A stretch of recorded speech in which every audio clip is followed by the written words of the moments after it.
Boa noite a todos.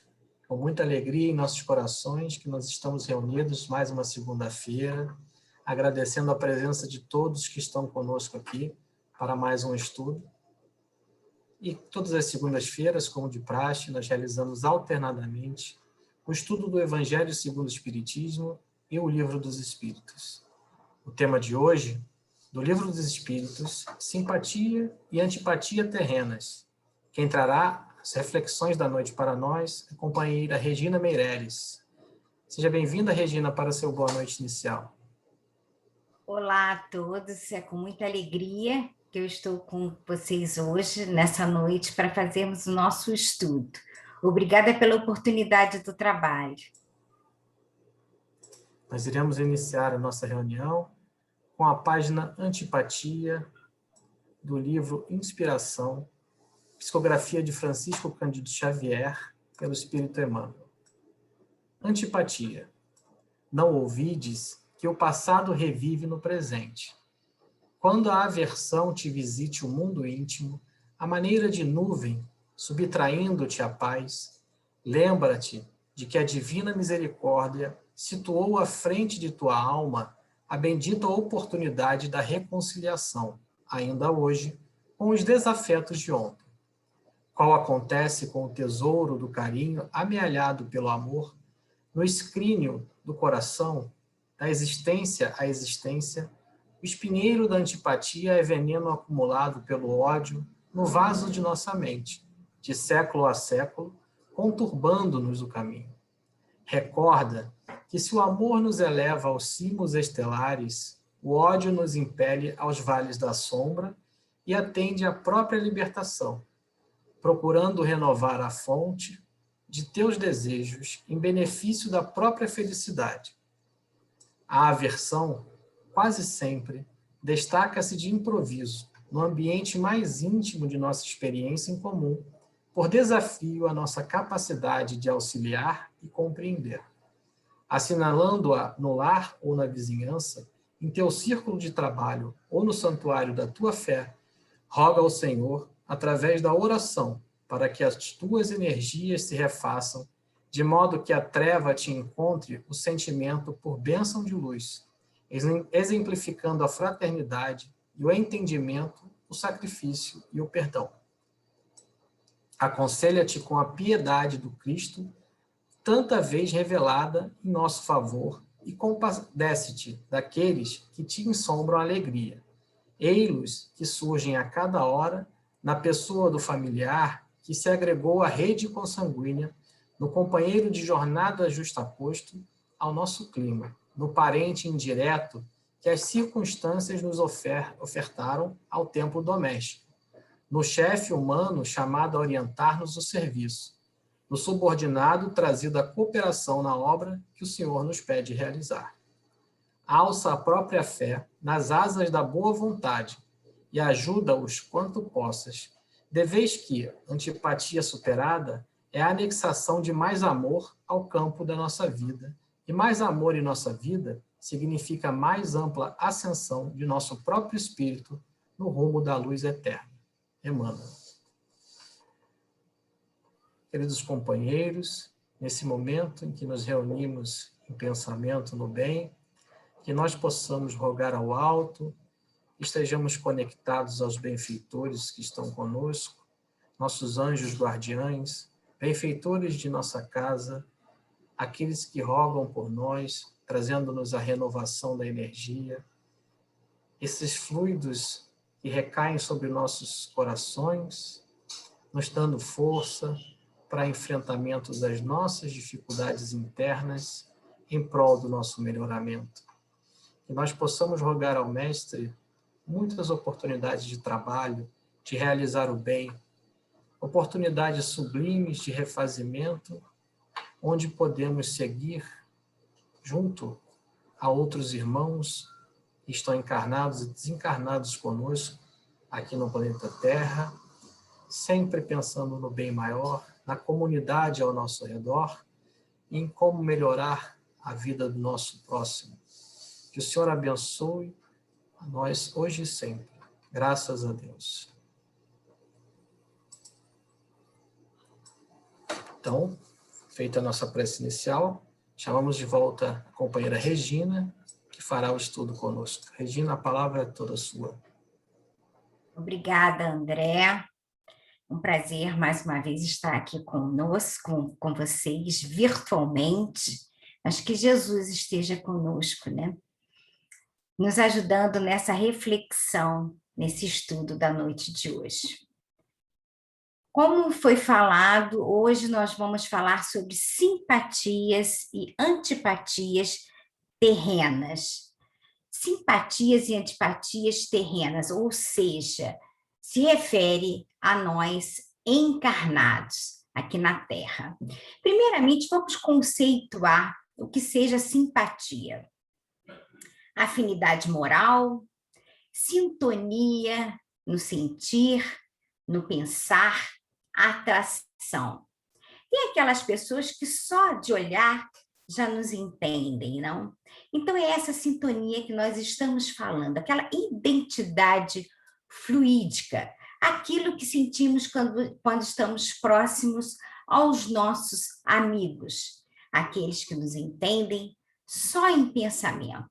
E vamos falar sobre pensamento mais adiante um pouco. E assim, temos os encontros, os reencontros de almas afins. E Kardec, na pergunta 386, pergunta aos espíritos: podem dois seres que se conheceram e estimaram encontrar-se noutra existência corporal e reconhecer-se? E a resposta é bem clara: reconhecer-se, não. Podem, porém, sentir-se atraídos um para o outro.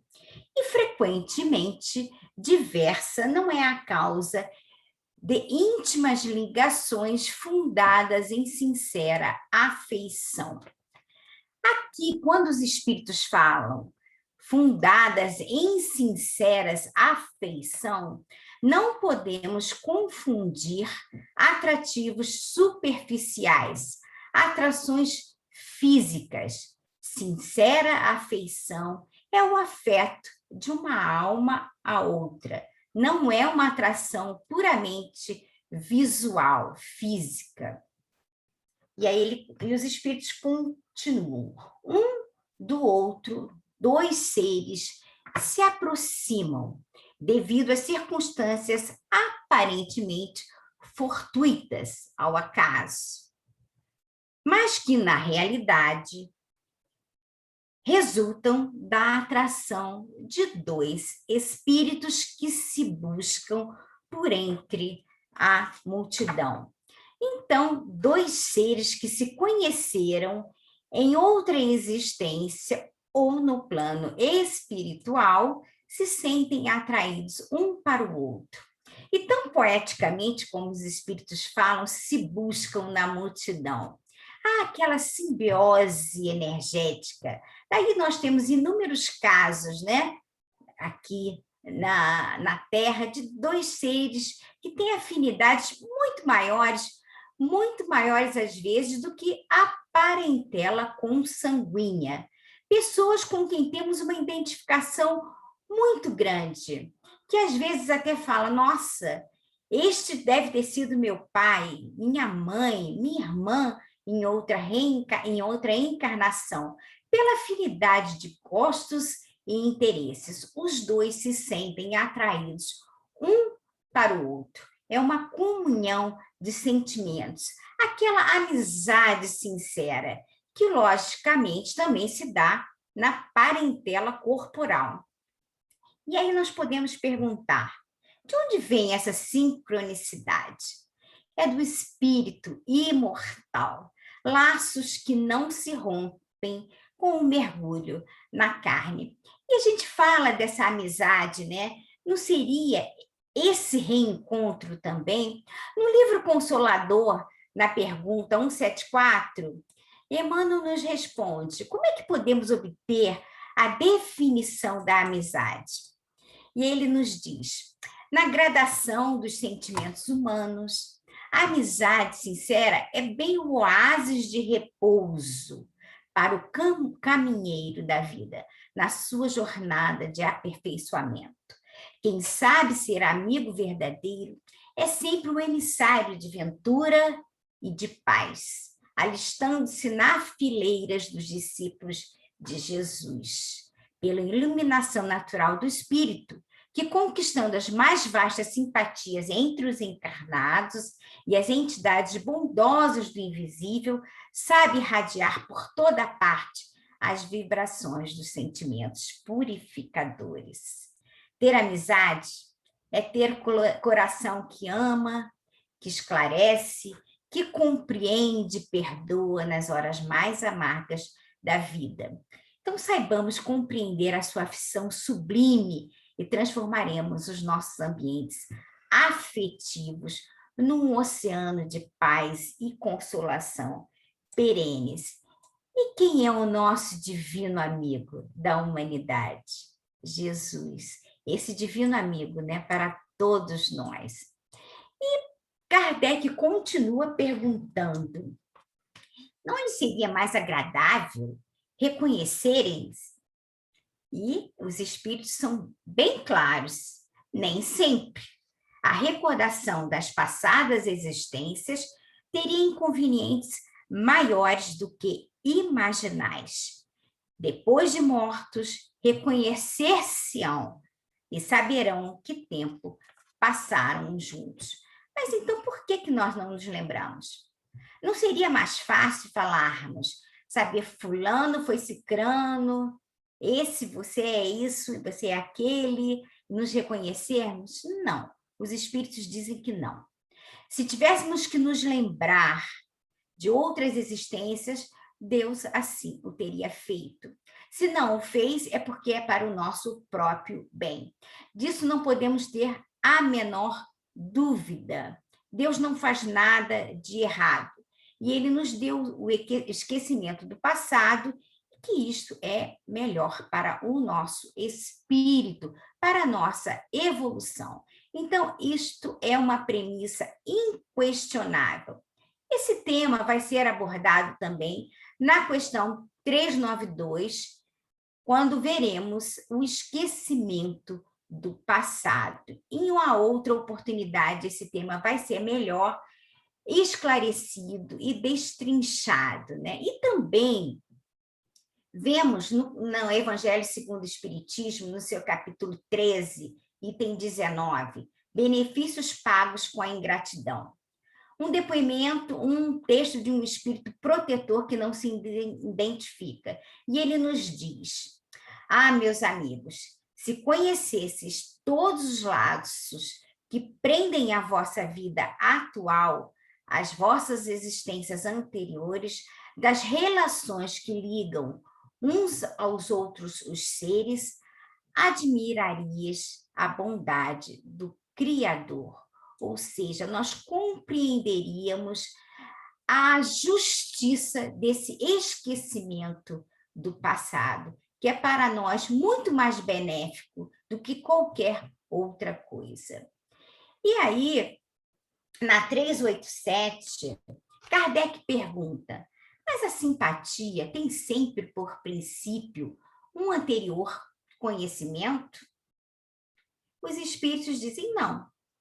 Dois espíritos que se ligam bem, naturalmente se procuram um ao outro, sem que se tenham conhecido como homens, ou seja, não necessariamente se conheceram como homens.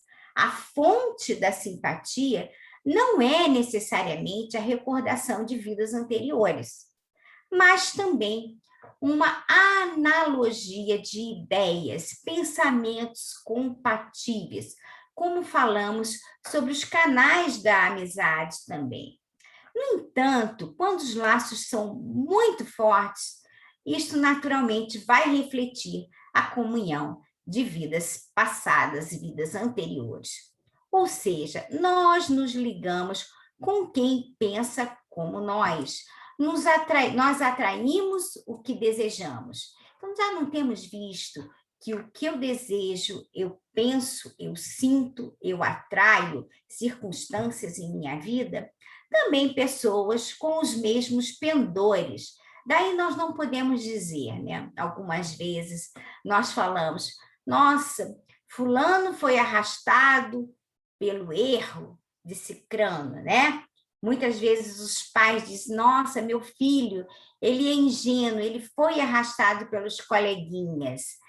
Muitos pais supõem isso, mas sabemos nós espíritas que não é bem assim. Por quê? Porque simplesmente nós nos ligamos com quem nos afinizamos, tanto para o bem quanto para o mal.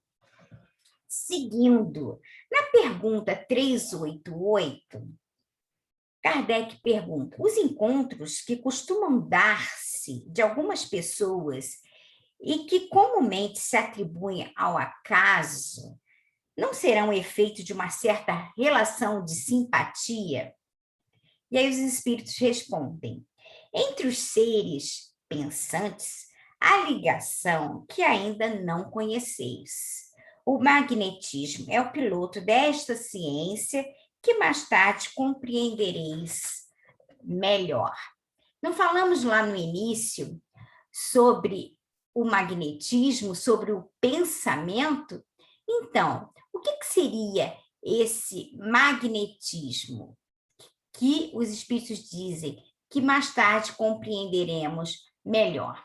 A ciência nos diz magnetismo, conjunto de fenômenos associados às forças produzidas entre circuitos, em que há uma corrente elétrica, né?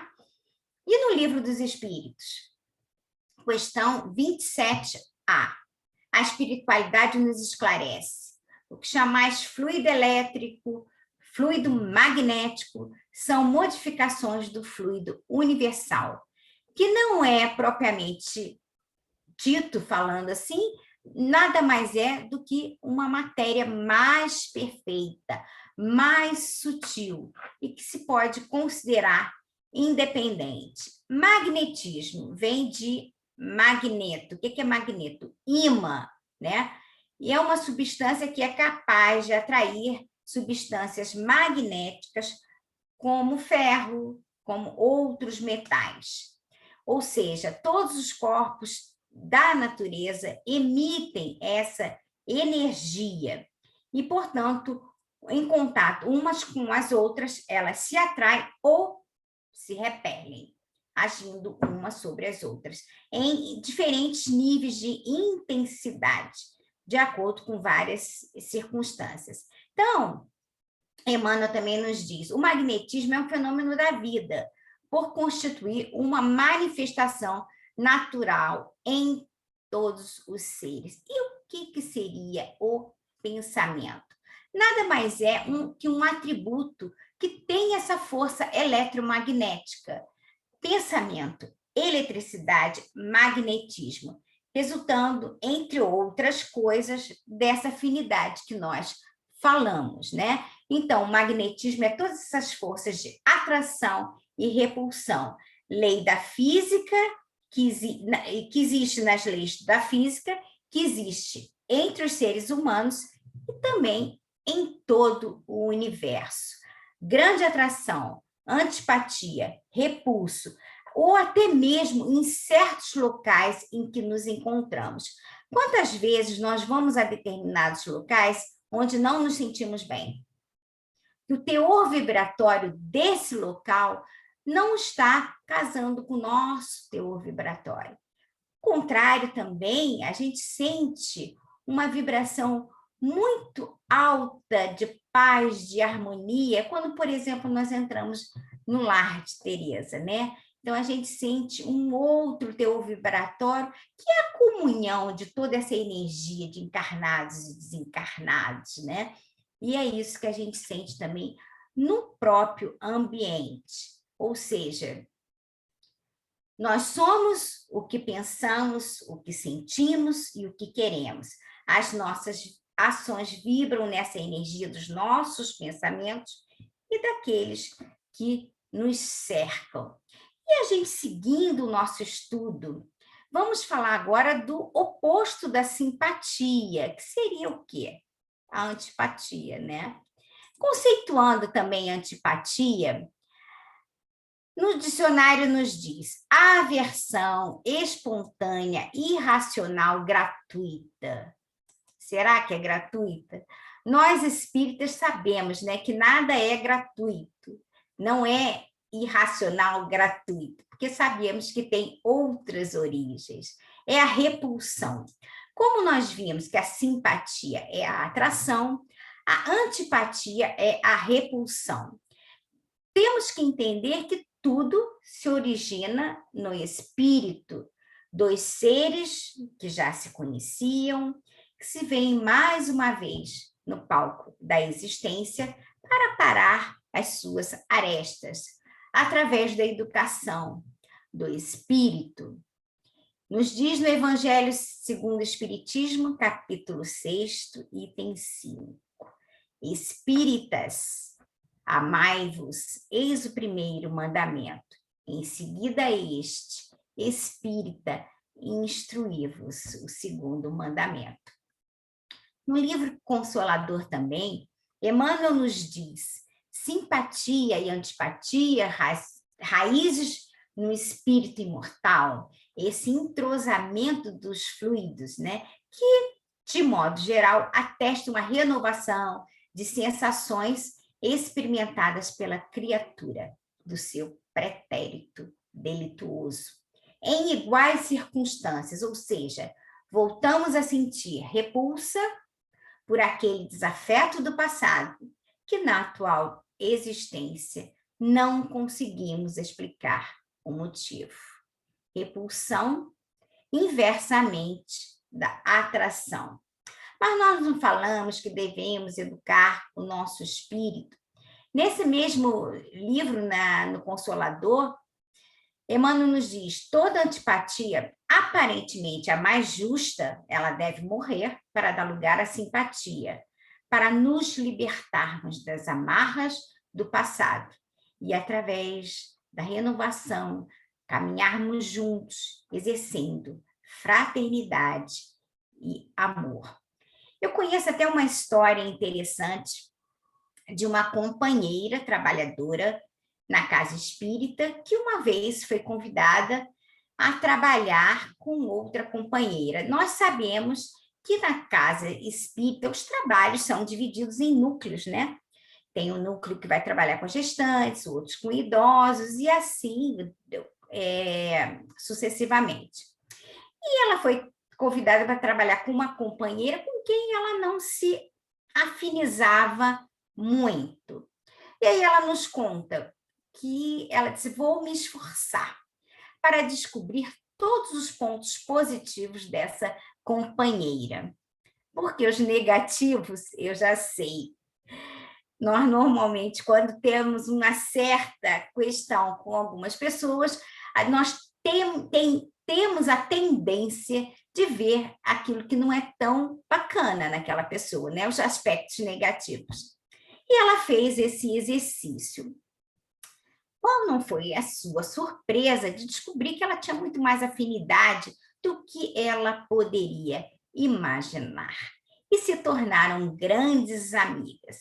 Então, é isso que nós devemos fazer, né? Com quem não temos muitas afinidades, todos podem ser esses nossos instrutores anônimos, né? Nos convidando à renovação.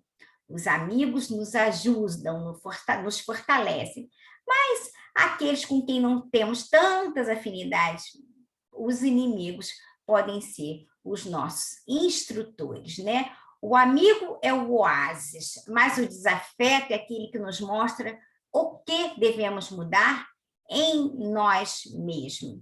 Seguindo o nosso estudo da noite, na pergunta 389, Kardec, então, pergunta aos espíritos: e a repulsão instintiva que se experimenta por algumas pessoas, de onde se origina? A resposta é: são espíritos antipáticos que se adivinham e se reconhecem sem se falarem. Nós não falamos que devemos educar nossos espíritos para evoluirmos, Precisamos trocar antipatias pelas simpatias. E já nos falava Jesus, amai os vossos inimigos. O que é isso, né? Transformar qualquer animosidade que se possa ter em bem-querer. Entendendo o outro como irmão de caminhada, devemos nos perguntar, queremos ser felizes? O que vamos querer da vida? Então, está na hora de olharmos para dentro, né? Tudo que julgamos no outro faz parte do nosso interior. É como se olhássemos no espelho. Normalmente, aquilo que mais me incomoda, aquilo do que eu não gosto, é porque eu ainda trago dentro de mim mesmo, né? Ainda faz parte da minha essência. Por isso é que nós temos esse exercício de conhece-te a ti mesmo. Fazer com que nós, antes de tudo, façamos uma reeducação do nosso espírito, livrando-nos de tudo aquilo que temos que mudar. A partir daí, temos condição de olhar o outro com mais compaixão e não refletir o que ainda somos. Só tem uma pessoa que nós podemos mudar, que é a nós próprios. E Jesus nos fala também, eu, porém, vos digo, não resistais ao mal, está no Evangelho de Mateus. O que seria isso, né? Não resistais ao mal. Uma interpretação equivocada não entende muito bem essa frase, né? Nós poderíamos pensar, nossa, será que Jesus estava querendo dizer que nós nos deixássemos levar pelo mal? Não é nada disso. Esta passagem nos mostra que não devemos rebater violência com violência. Não devemos responder mal com mal. Antes de tudo, apaziguar o nosso ânimo. E seguindo, Kardec então pergunta: a antipatia instintiva é sempre sinal de natureza má? E a resposta dos espíritos é bem clara: simpatizarem um com o outro é que dois espíritos sejam necessariamente maus. A antipatia entre eles pode derivar da diversidade no modo de pensar. À proporção, entretanto, que forem se elevando, essa divergência irá desaparecendo e a antipatia deixará de existir. Nesse caso, às vezes existe somente diferença no pensar. São os antagonismos, né? Uma maneira de pensar diferente, como os espíritos falam, na medida que nós vamos nos elevando, essa divergência vai desaparecendo. Por quê? Porque nós aprendemos a respeitar aqueles que não pensam como nós. E seguindo, mas a antipatia entre duas pessoas nasce primeiro no que tem pior espírito ou na que tem melhor? E a resposta dos espíritos seria, respondendo os espíritos a Kardec, eles falam, numa e noutra indiferentemente, mas distintas, diferentes, são as causas e os efeitos nas duas. Um espírito mau antipatiza com quem quer que o possa julgar e desmascarar. Ao ver pela primeira vez uma pessoa, logo sabe que vai ser censurado.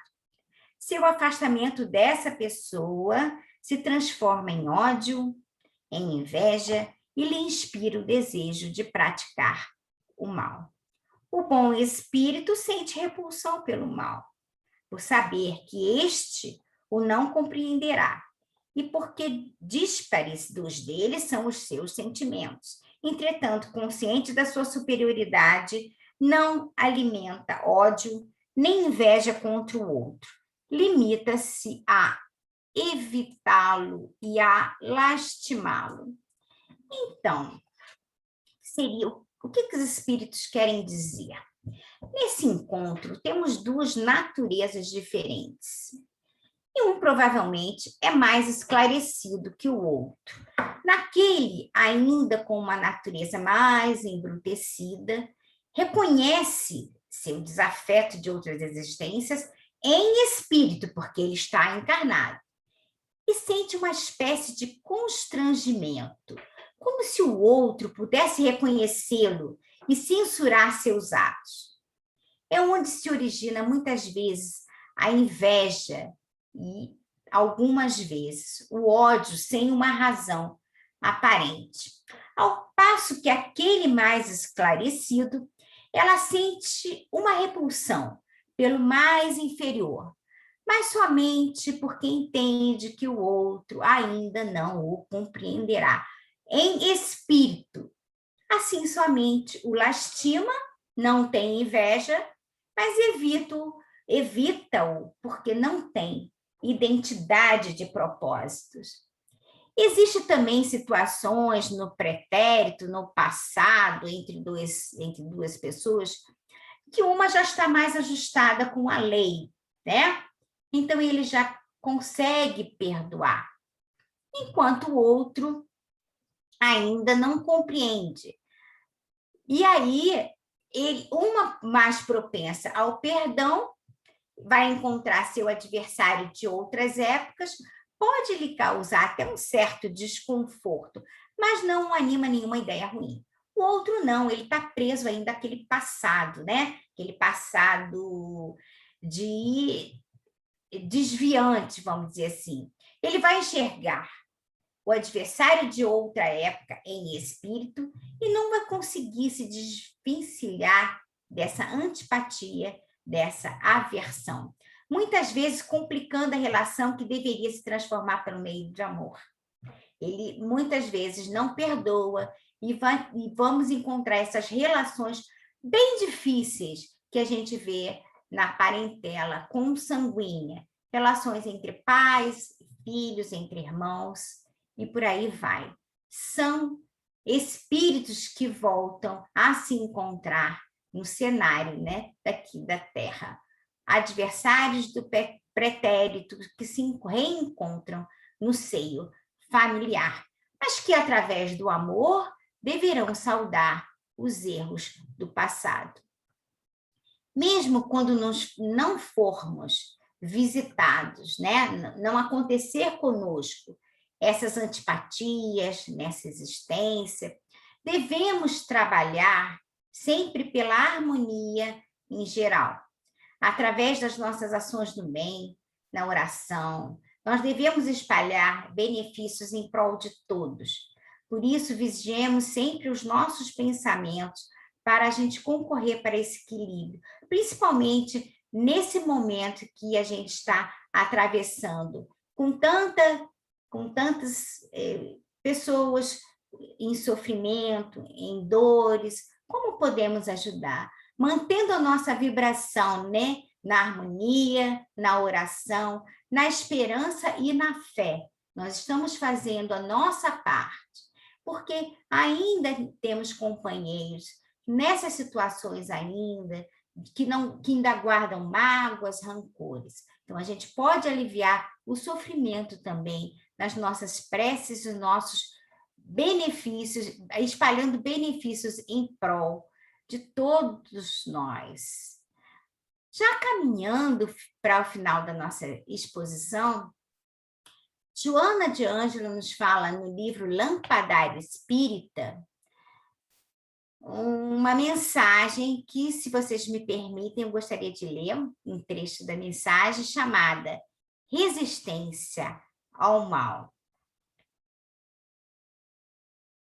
Somos a imensa família do Cristo, atados por liames fortes do pretérito próximo, convocados para a redenção de nós mesmos.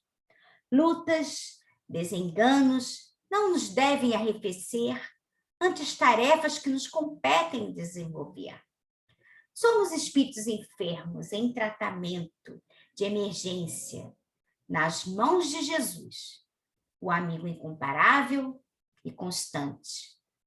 Muitas chagas que teimam por continuar abertas aguardam a nossa imediata enfermagem, envidando esforços expressivos para cicatrizá-las. Aqui é a antipatia gratuita, esperando o nosso apaziguamento. Ali é a revolta insensata, aguardando pacificação. À frente é pessimismo, retratando hoje os fracassos de ontem, que devemos combater com a clara manhã da esperança. Ao lado é a dor, são as mágoas, são os constrangimentos irritantes, desejando o bálsamo da nossa bondade e a esponja do nosso otimismo. Embora nos pareçam trevas ameaçadoras em nossos céus. A oportunidade da reencarnação é dádiva muito preciosa que não podemos desconsiderar. Para tanto, aproveitemos o agora e façamos a paz íntima por meio da edificação da paz em derredor.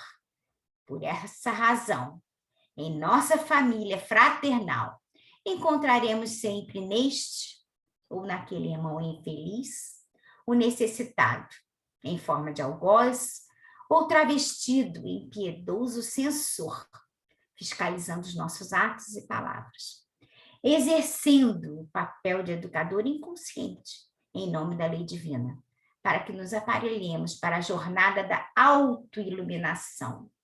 Não revidemos com animosidade, nem azedume com remoque. Ignoramos o mal que fizemos, não sabemos o bem que nos estão fazendo. Para que haja paz em nós, ajudemos todos com a nossa cordialidade, sigamos adiante. Jesus é a rota. Sigamos convictamente, tranquilamente, chamados à nossa alvorada redentora. Transformemos obstáculos em rotas e permaneçamos fiéis. Assim, queridos, como nos disse o Emmanuel, não podemos esquecer que o passado revisita o presente. E quando sentirmos uma repulsa em frente a outro, bendita oportunidade que a providência está nos dando para nos reconciliarmos com os desafetos de ontem. Muita paz a todos. Agradecemos a Regina pela disponibilidade carinhosa de estar conosco, atendendo ao convite, e mais uma vez nos brindando com a sua consistente e oportuna exposição. Agradecemos a todos que estiveram conosco até esse momento. Queremos convidá-los para, na próxima segunda-feira, prosseguir com os estudos do Evangelho segundo o Espiritismo, capítulo 22, itens 1 a 4, cujo tema será indissolubilidade do casamento. E quem trará o estudo para nós será a expositora Maria Roma de Freitas, integrante do Lar de Teresa. Nós daremos sequência, então, à nossa prece final, o encerramento da reunião. Convidamos a todos os irmãos para se reunir em pensamento no bem, contando com a presença sublime dos benfeitores de nossa casa, que nesse momento trabalham tanto, contando com a nossa ajuda. Que nós possamos refletir um pouco sobre esse momento de provação coletiva que a humanidade passa aqui na Terra, lembrando das palavras do Cristo, de que tudo que nos acontece, acontece com a permissão de Deus. E com a certeza nessa grandiosidade de Deus, nós possamos rogar que nesses momentos de provação, nós tenhamos oportunidade de sermos úteis, oportunidade de levar aos irmãos em sofrimento um pouco de carinho, através da nossa caridade, que possamos levar o agasalho para aquecer os corpos, possamos levar cobertores para protegê-lo das noites frias, que possamos levar o alimento para refazer as energias físicas desses irmãos, mas principalmente que levemos o amor, a compreensão, o carinho, que vão refazer a esperança, vão refazer essa confiança e fé em Deus, para que esses irmãos e para que nós possamos enfrentar esses momentos conturbados de forma fraterna, nos apoiando uns nos outros, como Jesus nos ensinou, que somos uma família única, caminhando na mesma direção. Que o Senhor abençoe cada um de nós, que nós possamos, com a certeza e a confiança em Deus, lembrar as passagens de Maria, que tudo passará, tudo é para o nosso ensinamento e para o nosso bem. Graças a Deus.